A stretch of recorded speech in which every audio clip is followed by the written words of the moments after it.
우리가 살면서 내 마음 속에 간직되어져 있는 것은 자기와 하나님과 자신만 알죠.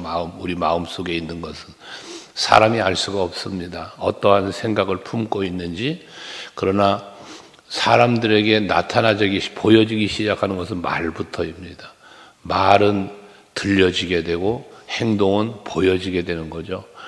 그래서 우리가 항상 조심해야 할 것은 하나님 앞에서는 마음의 생각조차 조심해야 될 일이고요. 사람들 앞에서 특별히 살아갈 때 그리스도인들은 말을 조심해야 한다. 그리고 또 행동을 조심해야 한다. 그것이 그리스도인의 덕이기 때문에 그렇습니다. 베드로 사도를 통하여 하나님 말씀하셨지만 믿음만 있어서는 안 된다. 그래서 믿음의 덕의 지식의 절제를 더하라라고 말씀을 하고 있습니다. 그래서 우리 여기 오늘 39편 1절 말씀에 보면 내가 내 입에 재갈을 먹이리라고 하지 말하고 있습니다. 입에 재갈을 먹인다는 건 뭐합니까? 내가 내 입에 재갈을 먹인다. 내 스스로가 말을 제어하겠다라는 이야기거든요. 그래서 어느 목사님이 그런 말씀을 합디다. 자기 교회 청년 아이들이 머리를 하얗게도 하고 올 때도 빨갛게 노랗게 하고 올 때도 있대요. 그러면 머리를 왜 그렇게 했느냐 야단을 치지 말고 그냥 예쁘다 그래 주래요. 그러면 그 예쁘다는 말이 본인이 다 알아듣는데요. 그런데 머리가 왜 그 모양이냐고 야단을 치지 말래는 그럼 그 아이들은 상처를 받아가지고 교회를 안 온대요. 그냥 예쁘다고만 해주래요. 연세 드셨던 나이가 어리던 나이가 먹었던 누구든 예쁘다는 걸 싫어하는 사람 아무도 없대요. 그냥 그가 무조건 아우 예쁘다. 살이 쪘어도 예쁘다. 말랐어도 예쁘다. 키가 작아도 예쁘다. 커도 예쁘다. 짧은 치마를 입어도 예쁘다. 구박하지 말랍니다. 그러면 교회가 평안하게 성장해 간답니다. 말 한마디 한마디가 정말 그렇게 중요하다는 것이에요. 근데 스스로 재갈을 먹이자면 안 된다. 말뿐 아니고 행동도 마찬가지입니다. 그래서 나의 행위를 조심하여 라고 말하고 있는 겁니다. 우리가 항상 하나님 앞에 사람 앞에 동일합니다. 그래서 항상 우리는 입술에 감사와 찬송과 칭찬과 사랑과 이런 말과 행동이 있으면 그 사람 주변은 항상 좋은 사람이 많이 있고 본인도 행복해지게 되겠죠. 그러면서 말을 이렇게 조심하다 보니 2절에는요.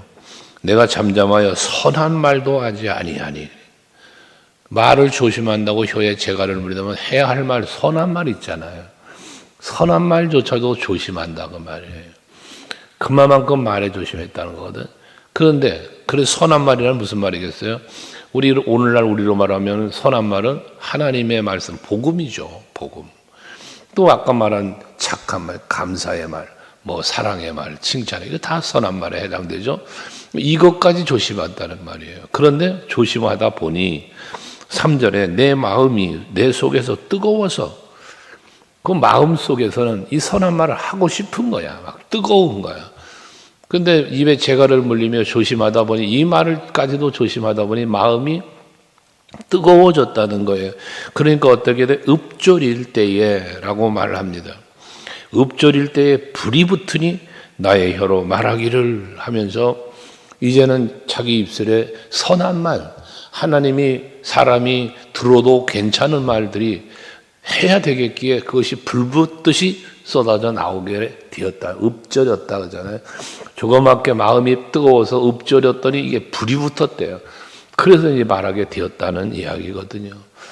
에레미야 선지자가 내 마음이 불붙는 듯하여 라는 표현을 했는데 하나님이 주신 말씀을 저 내 동족들에게 백성들에게 이 말을 전하고 싶은 열정이 핍박을 받지만 고통을 당하지만 그 열정이 마음에 불붙는다는 열정이 있어서 그 말을 선포했다는 거 아니겠습니까?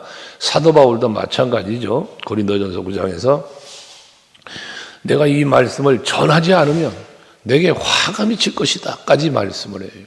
그러니까 얼마나 뜨거운 열정으로 그 마음이 뜨거웠는지, 복음의 열정이 뜨거웠는지를 표현하는 것이거든요. 여러분들이 하나님이 들으셔도 사람이 들었을 때도 유익하고 선한 말은 하고 싶어 뜨거워지는 마음 가지고 복음 전하고 예수 전하는 여러분 될 수 있기를 바랍니다. 서로를 격려하고 위로할 수 있기를 바랍니다. 근데 그 선한 말로 쏟아내는 말이 무엇인가? 4절과 5절의 말씀에 보면 인생의 허무함을 말합니다. 짧은 인생을 말하고 있습니다. 거기 보면 4절에 나의 종말과 연한이 언제까지인지 알게 하사 내가 나의 연약함을 알게 하소서. 자기 자신이 이 땅에서 지금 왕이잖아요. 다윗이 왕으로 사는데 왕권을 가지고 있지만 그 인생이 짧은 인생을 산다는 거예요. 그러니 그 얼마나 짧은 인생을 살는지 자기는 얼마나 연약한 존재인지를 알게 해달라고 하나님 앞에 구하고 있는 것입니다. 여러분, 우리는 왜 이 사실을 알아야 합니까? 그래야 우리는 내 인생이, 내 연한이 짧은 것을 알아야, 나의 약함을 알아야 하나님을 바라보게 됩니다. 내가 잘난 줄 알면 하나님 바라보지 않습니다. 내가 무한한 인생을 살 것 같은 착각 속에 빠지면 하나님 나라를 바라보지를 않습니다. 우리는 언제나 내 인생은 제한된 인생을 살고 있다는 사실을 잊지 말아야 합니다. 여러분들이 하루하루를 그 하루하루가 쌓여가는 것이 우리의 인생이 되는데 오늘이라고는 하루가 내 의지와 내가 소원하고 내가 바라고 내가 추구하는 대로 다 되든가요? 그렇지 않거든요. 범사의 우리의 인생은 하나님의 보호하심 속에 살아요. 그래서 내가 나 된 것은 하나님의 은혜로 되었다는 바울의 고백은 그냥 이루어진 고백이 아니잖아요. 우리들 찬양의 고백 속에도 있는 것처럼 지나온 모든 날들 돌아보니 전부 하나님의 은혜였다. 에베네셀 하나님을 우리는 찬양할 수밖에 없잖아요. 그것처럼 오늘도 내일도 하나님의 은혜가 없이는 우리는 살 수 없는 존재인 거예요. 이게 우리 나약함이에요. 다윗은 이걸 고백하는 거예요. 그러면서 5절에는 주께서 나를 한 뼘 길이만큼 되게 하심에, 한 뼘 길이의 인생. 여러분이 한 뼘이라는 건 뭘 말합니까? 짧은 인생을 말하는 겁니다. 100세 시대를 말합니다. 110세 시대까지를 말합니다. 그런데 110세를 살고 120세를 살면 긴 인생을 살았나요? 물론 세상의 기준으로, 사람의 기준으로 볼 때 긴 인생을 살았죠. 오랜 인생을 사는 것이죠. 하지만 영원이라는 시간 속에 그 시간을 놓고 보면 아무것도 아니라는 것입니다. 30cm 자면 꽤 큰 자입니다. 1m 자 앞에 갔다면 아무것도 아닙니다. 그런 것처럼 말입니다. 도토리 기적이라는 말이 있는 것처럼 우리가 아무것도 아닌 인생을, 아무것도 아닌 자기 자아를 너무 과신하고 과시하는 이러한 모습들은 결코 하나님 앞에 옳지 않고 사람 앞에도 옳지 않다는 것입니다. 어제 우리 후배들 영성 수련회가 있어서 말씀을 가서 전하고 왔는데 그곳에 가서 보니까 후배들도 있지만 선배들도 거기에 은퇴하신 선배 목사님들도 몇 분 와 계시더라고요. 그렇게 화려했던, 그렇게 교단을 호령했던 분들인데 앉아 계신 모습을 보니, 그리고 만나서 인사를 나누다 보니 참 아무것도 아니었음을 본인 스스로도 말씀하시고 그러는 걸 보고 왔습니다. 세상은 그런 겁니다. 여러분, 다윗이 표현한 나를 한 뼘 길이만큼 되게 하심에, 이 말은 짧은 인생도 말하지만 하나님의 선 안에 있는, 하나님의 주권 섭리 속에 내 생명이 달려있음을 말씀하고 있는 것이에요.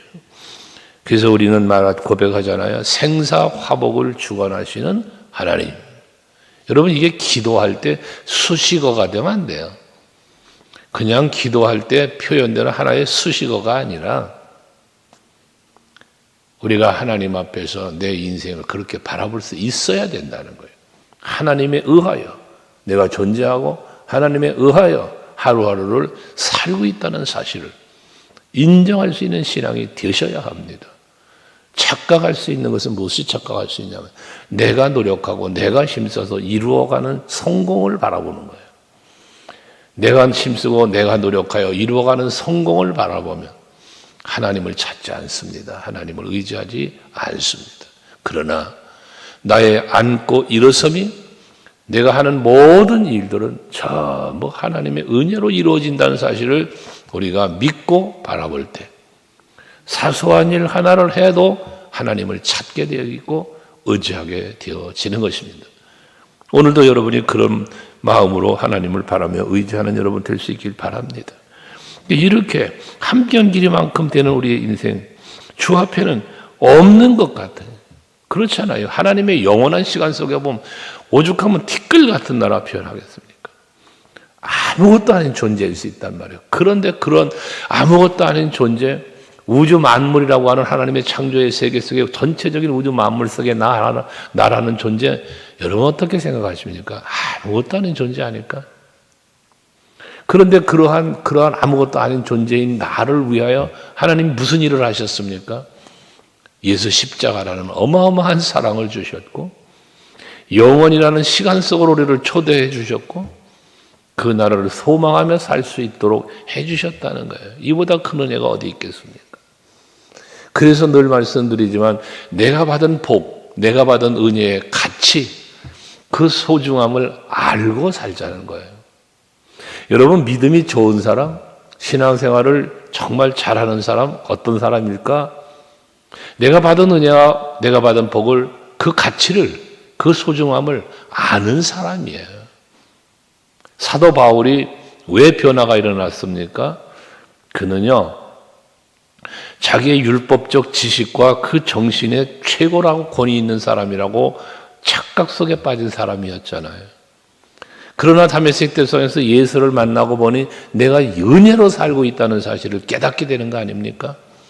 그 은혜 때문에 변화가 일어나는 거예요. 그 사랑 때문에 변화가 일어나는 거란 말이에요. 그러니까 여러분들이 삶이 변화가 일어나고 진정한 신앙의 삶 속으로 들어오려면 그 가치를 알자, 가치를. 그러지 않으면 그 가치를 잃어버리기 때문에 죄의 유혹에 빠져가고 세상 유혹에 쾌락에 빠져가고 육에 속한 것들로 자꾸 빠져가는 거예요. 로마서 8장에서 말하는 것처럼. 영의 사람, 육의 사람을 구별하여 말하잖아요. 육에 속한 사람은 육신의 일을 생각하고 영에 속한 사람은 영의 일을 생각한다. 그러니 내가 무엇을 생각하고 무엇을 추구하고 사느냐. 앞에 처음에 말했지만 우리의 생각은 감춰져 있는 것 같지만 그게 다 말로 행위로 드러나는 것들이거든요. 그러니까 내가 무엇을 추구하고 사느냐는 바로 시작이 어디서부터 출발된다. 내가 하나님께 어떤 은혜를 받았느냐, 이 복을 받았느냐에 대한 가치를 아느냐 모르느냐. 이게 신앙의 차이가 나타난다는 거예요. 그래서 그 모든 것들은 다 허사뿐이다라고 말하면서 6절에 보면요. 진실로 각 사람은 그림자같이 다니고 헛된 일로 소란하며 재물을 쌓으나 누가 거둘지 알지 못하나이다. 헛된 일로 소란하다 라고 말합니다. 재물을 쌓아둔다라고도 말합니다. 그러나 그것이 무슨 의미가 있냐는 것이에요. 어리석은 부자의 이야기를 예수께서 하셨잖아요.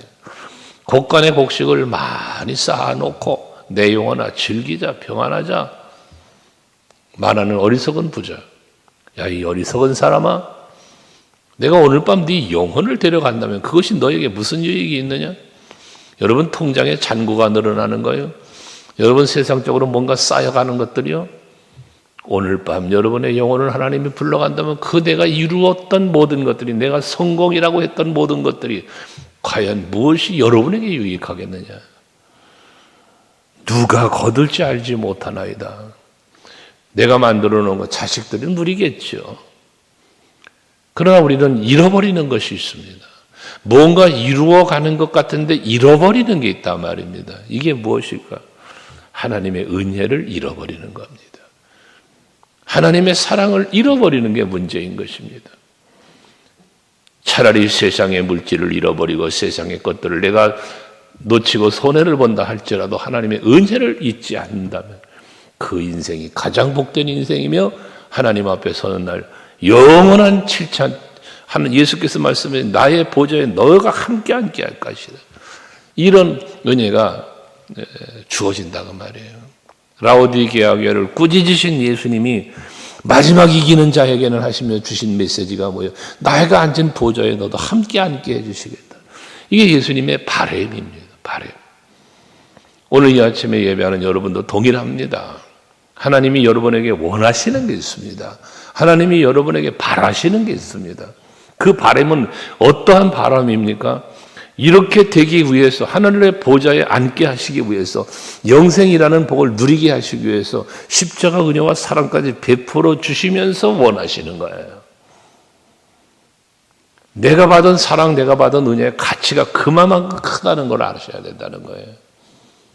그걸 여러분들이 기억하면서 감사하며 살아야 된다는 거죠. 그러니까 7절에 나의 소망은 주께 있습니다. 내가 도대체 뭘 바랄 수 있을까요? 자기 인생의 허상함, 허무함, 하나님의 은혜 없으면 아무것도 아님을 깨달으니까 그는 말하는 거예요. 이제는 내가 뭘 바라겠습니까? 오직 주님만을 소망합니다. 나의 소망은 오직 예수께 있습니다. 예수 나의 참 소망이라는 그런 우리 찬양들도 하시는데 그런 겁니다. 그러니까 할렐루야가 나오는 거예요. 거기서. 오직 예수가 나의 참 소망이야. 예수 없이 난 살 수가 없어. 그래서 할렐루야예요, 여러분.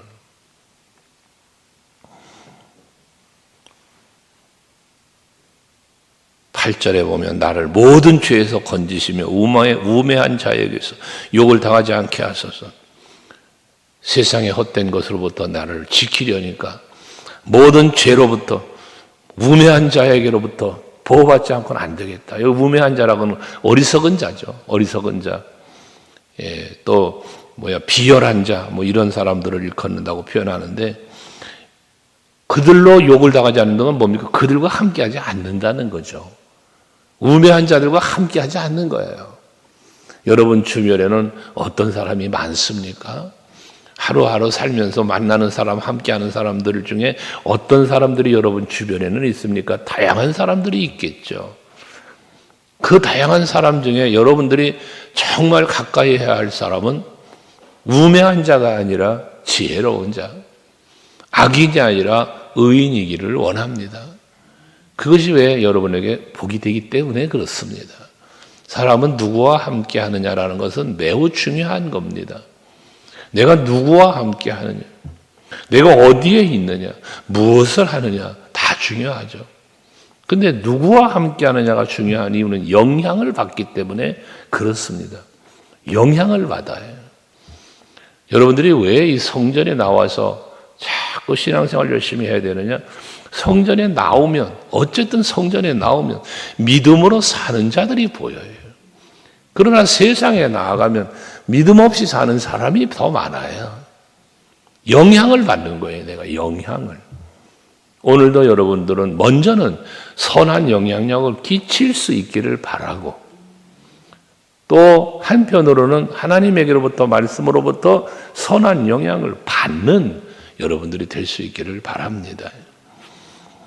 그러면서 11절로 넘어가서 보면 하나님께서 죄를 책망하실 때에, 징계하실 때에 그 영화를 좀먹음같이 소멸하게 하신다라고 말합니다. 좀먹음같이. 무서운 말입니다. 마귀 사탄이 여러분에게 침투할 때도 좀먹음처럼 침투할 수 있고요. 하나님의 징벌도 그렇다. 이 좀 먹듯이 소멸한다는 건 뭡니까? 느끼지 못할 만큼 조금씩이라는 의미를 생각해 보면 무서운 말입니다. 여러분들이 죄를 범하여도 벌을 하지 않아? 여러분에게 벌하지 않는 게 아니잖아요. 벌하는 것은 막 때리고 야단치는 것만 벌하는 게 아니잖아요. 내버려 두는 것보다 무서운 벌은 없습니다. 여러분, 사랑의 반대말이 뭐라고 했죠? 사랑의 반대말은 미움이 아니고요, 무관심입니다. 관심 갖지 않는 거예요. 이게 사랑의 반대예요. 하나님이 여러분이 죄를 범했는데도 내버려 두신다? 버림받았다는 거예요. 그런 의미로 생각해보면 무서운 징벌이에요. 조그마한 죄만 범해도 엄히 짓궂고 책망하시는 것, 이게 진정한 사랑받는 자의 모습인 거죠. 다윗은요, 범죄하면 즉시 나단 선지자 보내 책망하시고 고통 속에 던져 놓으시고, 그러면서 뭐 했습니까? 참 회개하고 돌이키게 하셨습니다. 이게 사랑입니다. 이 사실을 다윗은 깨닫기에 12절에 내가 눈물을 흘릴 때 잠잠하지 마옵소서라는 말하는 거예요. 내가 눈물 흘릴 때 잠잠하지 마옵소서. 이 눈물 흘릴 때가 어느 때입니까? 두 가지 눈물을 할 생각할 수 있죠. 물론 세 가지 눈물을 말하지만 다윗이 지금 여기서 말하는 눈물은 첫째는 회개의 눈물입니다. 회개의 눈물. 고통의 눈물입니다. 감사의 눈물입니다. 그럴 때 잠잠하지 마세요. 나는 주와 함께하는 나그네다. 주와 함께하는 나그네. 나그네라는 말은 무엇입니까? 돌아가야 할 곳이 있다는 거예요. 나그네는 여러분들 여행 다니시잖아요. 아무리 여행을 가서 호화로운 호텔에 가가지고 잠을 자도요, 돌아와야 돼요. 돌아와요. 이게 나그네입니다. 여행자입니다. 순례자입니다. 다윗은 그런 나그네, 그 나그네인데 누가 주와 함께하는 나그네라는 이 앞에 수식을 붙였습니다. 여러분이 주와 함께하는 나그네가 될 수 있길 바랍니다. 어디에 있든 무엇을 하든 나는 늘 주와 동행하는 나, 이러한 여러분의 삶이 될 때 하나님의 은총 속에 범사가 치유되고 회복되어지는 또 더 큰 은혜 속으로 우리는 들어가게 되어지는 거예요. 오늘도 하루를 시작합니다. 주의 은혜 안으로 들어가셔서 은혜를 누릴 수 있는 그 여러분들이 되시기를 바랍니다. 기도하겠습니다.